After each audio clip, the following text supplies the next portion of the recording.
Você se lembra de como jogava o Corinthians de Tite de 2016?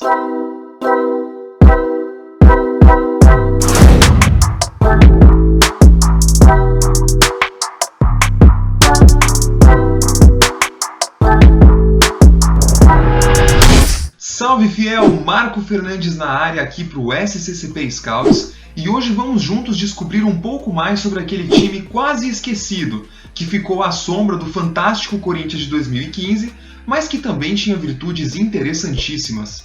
Antes de começar o vídeo, te convido a se inscrever aqui no nosso canal e já também a seguir todas as nossas redes sociais para encontrar as melhores análises sobre o Corinthians.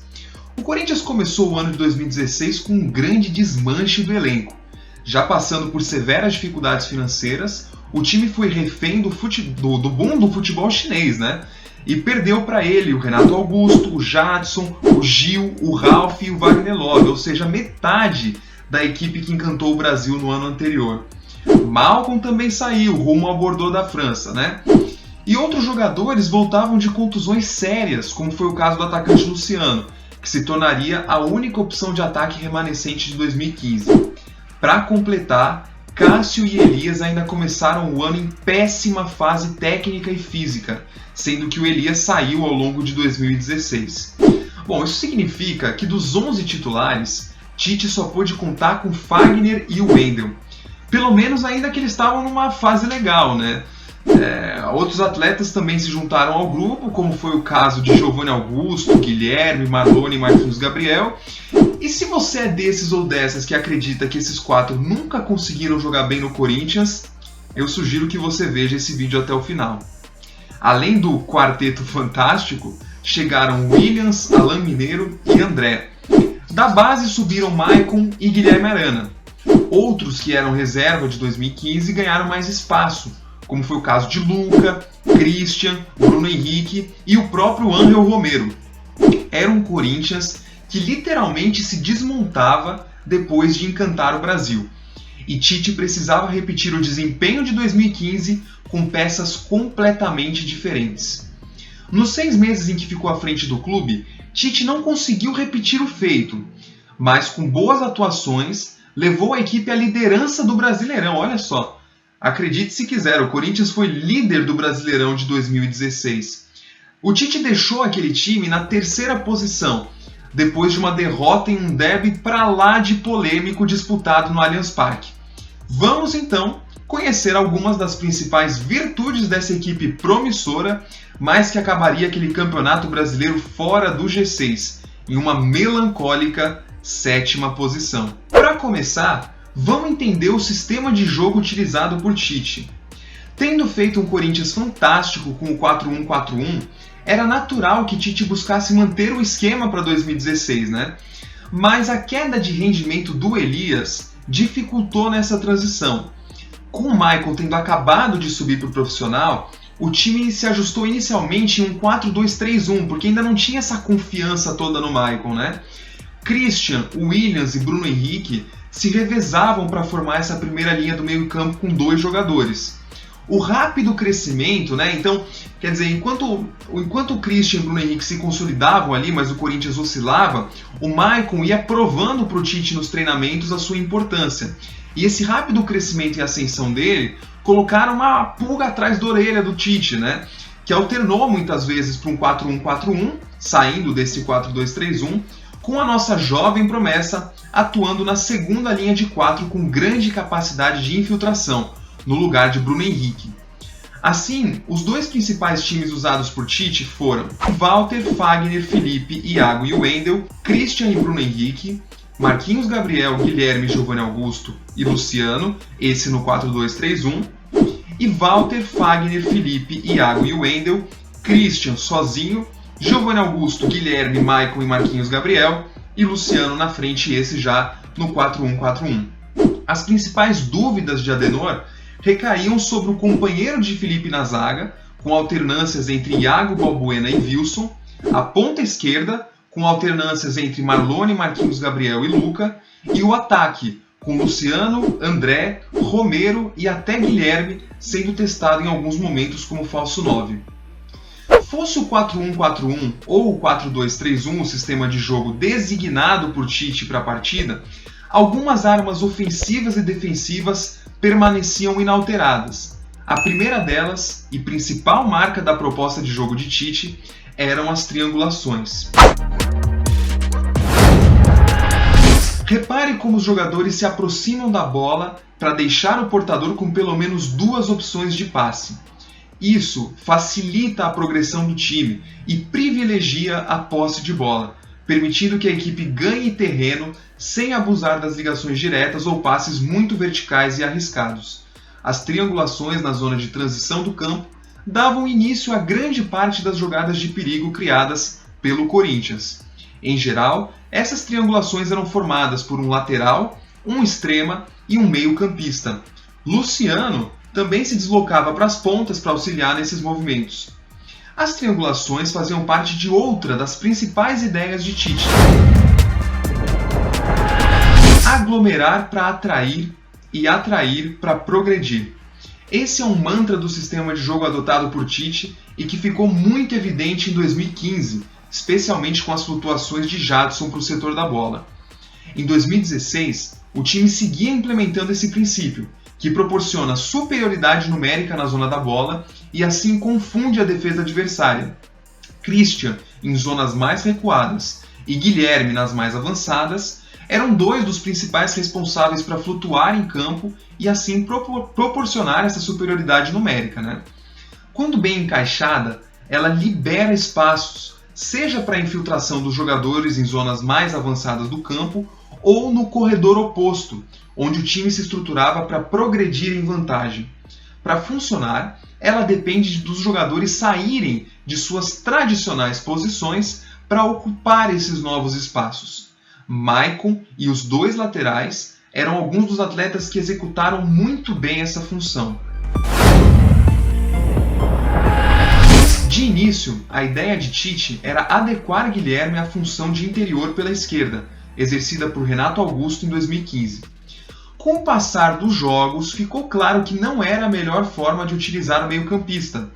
Tite, então, passou a testá-lo solto na zona entre os dois últimos terços do gramado, recuando por vezes até a região do círculo central. Nessa nova posição, Guilherme se tornou uma das principais armas ofensivas do Corinthians. Inteligente no posicionamento em campo, enquanto as aglomerações atraíam a marcação para os lados, Guilherme se soltava do bolo e recebia de frente para o gol adversário com campo aberto para executar um passe de ruptura ou uma inversão. Com alto índice de acerto nos passes, inclusive nos mais difíceis, foi sem dúvidas um dos principais nomes daquele time do Corinthians. Além da importância para fazer o jogo do Corinthians fluir, Guilherme se tornava peça fundamental quando aparecia livre no entrelinhas ou dentro da área, concluindo com precisão a gol, muitas vezes, e sendo garçom em outras tantas. Sem Guilherme para ajudar no início das jogadas, o Corinthians passou a depender mais das duas laterais para a iniciação. Fagner e Wendel fizeram um início de temporada extraordinário, com Fagner e Giovanni Augusto se procurando em ótimas associações pela direita e ajudando o time a progredir por ali, enquanto Wendel ocupava espaços centrais do campo e infiltrava por dentro, alternando para a extrema e invertendo com Luca ou Marquinhos Gabriel, quem jogasse por ali. Os laterais contavam também com a ajuda de Christian, que buscava muito a bola no primeiro terço e ajudava o time a manter essa posse, girando de um lado para o outro. Além de ajudarem no início das jogadas, os laterais contavam com grande liberdade para avançar até o último terço, especialmente quando a equipe se estruturava no 4-2-3-1, com Bruno Henrique e Christian para balancear as subidas.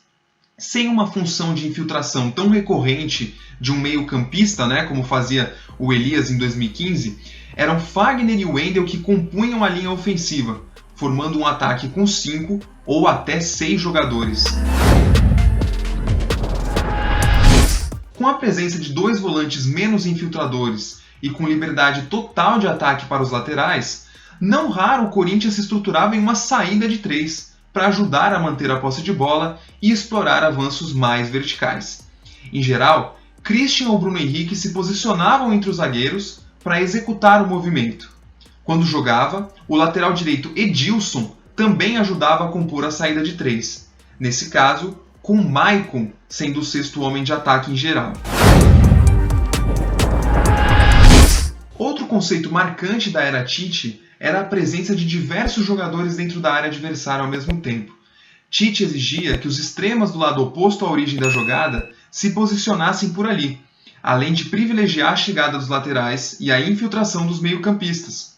Por conta disso, nomes como Marquinhos Gabriel, Bruno Henrique e Fagner apareciam constantemente na área e causavam perigo às defesas adversárias.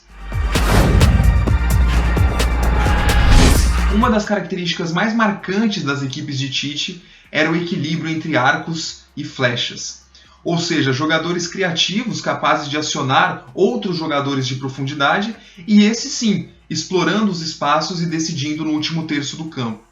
Fagner, Luciano e Luca eram as principais figuras de profundidade do time, enquanto Guilherme, Giovanni Augusto e Wendel eram os que mais ajudavam na construção. Ao longo dos jogos, as funções muitas vezes se invertiam, com Fagner armando e Wendel na profundidade, por exemplo, ou Bruno Henrique e Maicon atacando a profundidade com Luciano recuando para armar. Um time versátil, com jogadores versáteis, mas mantendo sempre o equilíbrio entre profundidade e criatividade.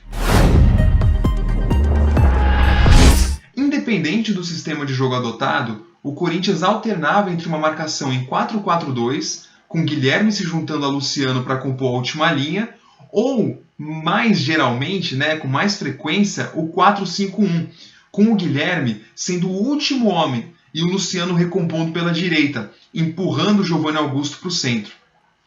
Equilíbrio era a palavra de ordem para Tite. Portanto, vamos entender algumas das principais características defensivas que deixavam esse Corinthians tão equilibrado. Conceito em alta em qualquer mesa tática de hoje, a pressão ao portador da bola era a marca registrada do Corinthians de Tite de 2016.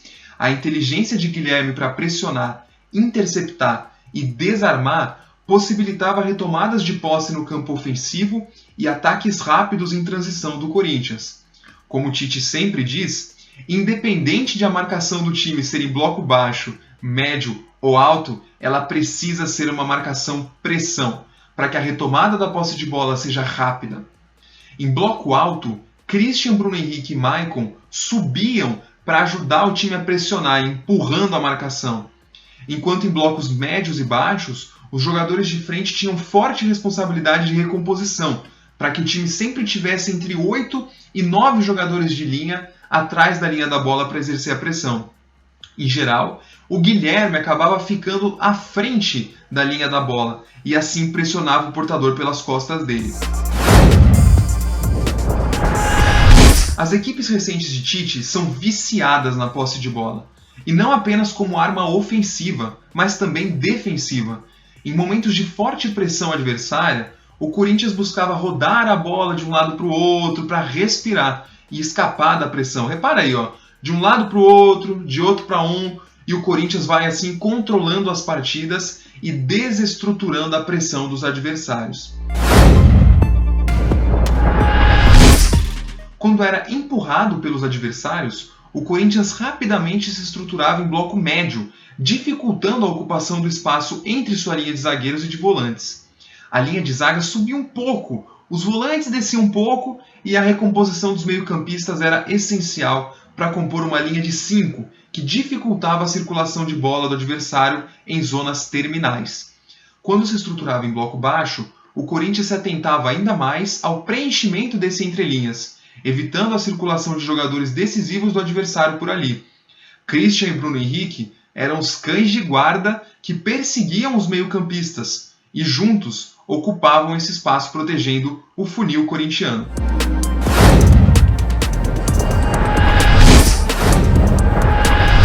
Com status badalado, o André Balada chegou para ser titular do Corinthians em 2016. Porém, as atuações fraquíssimas e a falta de pontaria impediram uma sequência maior no timão. O Luciano, que voltava de contusão, também não conseguia repetir aquelas belas atuações de 2015. A falta de capacidade associativa de Romero dificultava sua sequência, ainda que ele fosse o artilheiro do time naquele início de ano, e sendo reserva. Por fim, até mesmo Guilherme foi testado como falso 9. Nenhum conseguiu se firmar nessa posição, acendendo nos corintianos e corintianas uma saudade profunda por Wagner Love. Que fazem, quem diria? Como todo viciado por posse de bola, Tite precisava de meios para evitar a ligação direta. Em 2015, Renato Augusto funcionou brilhantemente como interior pela esquerda, se associando pelos lados, conduzindo pela zona de transição do campo e exercendo passes de ruptura do primeiro ao último terço do campo. Em 2016, nenhum jogador conseguiu exercer essa função, obrigando Adenor a desenvolver uma alternativa para que a equipe progredisse pela zona de transição com a bola. A alternativa principal explorada por Adenor foi a lateralização das jogadas, ampliando o protagonismo de Fagner e Wendel e oferecendo liberdade para que iniciassem as jogadas e também recebessem a bola em uma zona mais avançada do campo. Tendo ótimo início de temporada jogando aberto pela direita e flutuando para dentro, sustentando a profundidade exercida por Fagner, Giovanni Augusto se lesionou em abril, em um momento decisivo da temporada, ficando indisponível por mais de um mês. Tite teve dificuldades para encontrar um substituto, tendo privilegiado Alain Mineiro na função. O meia, no entanto, não conseguiu repetir a mecânica de Giovanni, tendo se tornado símbolo das eliminações do Corinthians no Paulistão, para o Audax de Fernando Diniz, e na Libertadores, para o Nacional do Uruguai. Apesar dos problemas enfrentados, o Corinthians de Tite de 2016 era uma equipe verdadeiramente promissora. Tendo se tornado líder do Brasileirão na 6ª rodada, Tite conheceu sua primeira derrota no torneio no derby contra o Palmeiras. A equipe apresentava boas atuações, ainda que oscilantes, e teve momentos deslumbrantes, como no 6-0 contra o Cobressal, o 3-0 contra a Ponte Preta e o 2-0 contra o Cerro Porteño. Alguns dos lances que vocês conferiram aí fazem parte desses jogos. O traumático 7º lugar ao final do Campeonato Brasileiro refletiu a queda de desempenho depois da saída de Tite, com as fraquíssimas passagens de Cristóvão Borges e Oswaldo de Oliveira. Enquanto o time fracassava, Tite iniciava sua jornada à frente da seleção brasileira de forma brilhante, com invencibilidade e atuações espetaculares, que garantiram a liderança nas eliminatórias de um time que Tite assumira na 6ª posição, repetindo, na 6ª posição. E aí, deu para relembrar um pouco daquele Corinthians de 2016? Gostou do vídeo? Tem sugestões para outros times recentes do Corinthians que você queria relembrar? Mande aqui nos comentários e não deixe de se inscrever no nosso canal. Deixar o seu like aqui também, deixe o seu like ou dislike se você não tiver gostado do conteúdo e acompanhe todos os nossos vídeos e lives, tem com bastante frequência aqui no canal. Siga-nos também no Twitter, onde já temos mais de 30 mil seguidores, e no Instagram, onde batemos a marca de 6 mil. Um grande abraço e vai Corinthians!